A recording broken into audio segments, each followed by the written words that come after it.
বাংলাদেশে একটা ফ্যাসিস্ট সরকার, একটা স্বৈরাচারী সরকারের পতনের জন্য হাজারের উপরে মানুষ মৃত্যুবরণ করেছে, কয়েক হাজার মানুষ আহত হয়েছে। এত মানুষের আত্মত্যাগের পরে বাংলাদেশের মানুষ একটু ভালো থাকতে চায়। বাংলাদেশের মানুষ ভেবেছিল এত মানুষের রক্তত্যাগের পরে তার সমস্যার সমাধান হবে। আমরা বলেছিলাম একটা নতুন বাংলাদেশ লাগবে, শুধু আওয়ামী লীগ দেশ থেকে চলে গেলেই হবে না। আওয়ামী লীগের যে সিস্টেম, যে দুর্নীতি, যে চাঁদাবাজি, যে মাফিয়ার সিস্টেম, সেই সিস্টেমকে বদলাইতে হবে। কিন্তু আমরা দেখতেছি যে বাংলাদেশে সেই সিস্টেম এখনো বদলায় নাই। তাহলে আমরা আবারও রাজপথে নেমে এসেছি, আমরা আবারও আপনাদের কাছে কথা বলতেছি, আমরা আবারও বলতেছি আমরা রাজপথে আছি, আমরা রাজপথে থাকবো। আপনাদের ঝালকাঠিবাসী নেতৃবৃন্দ ঝালকাঠি এলাকার সমস্যার কথা বললেন, নদী ভাঙনের কথা বললেন, দুর্নীতি মাদক কারবারের কথা বললেন, শিক্ষা এবং স্বাস্থ্য ব্যবস্থার যে বেহাল দশা তার কথা বললেন।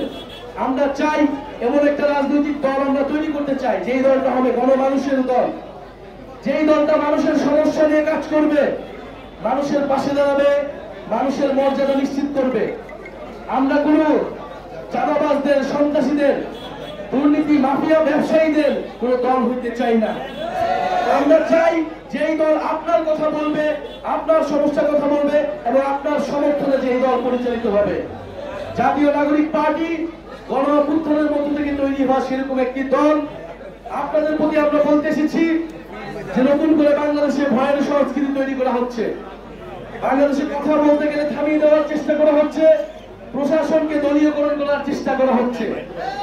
আমরা বলতে চাই এই ধরনের ষড়যন্ত্র করে, এই ধরনের পায়তারা করে কোনো লাভ হবে না। বাংলাদেশের ছাত্র জনতা রাজপথে নেমেছে, রক্ত দিয়েছে, আবারও রাজপথে নামার জন্য প্রস্তুত রয়েছে। এটা আমরা বারবার রাজপথে নামতে চাই না।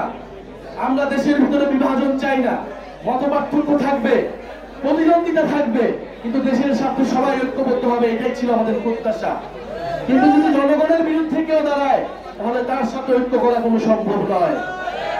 প্রিয় ঝালকাঠিবাসী, আজকে আমরা অল্প সময়ের জন্য আপনাদের কাছে এসেছি, তাই হয়তো আপনাদের সব কথা আমরা শুনতে পাচ্ছি না।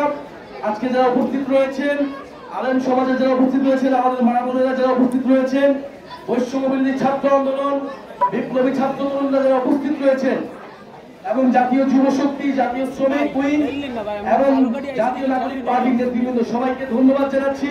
ইনশাআল্লাহ আমরা ঝালকাঠিতে আবারও ফেরত আসবো। ঝালকাঠিবাসীর পক্ষে জাতীয় নাগরিক পার্টি থাকবে, এদেশের ছাত্র তরুণরা দাঁড়াবে।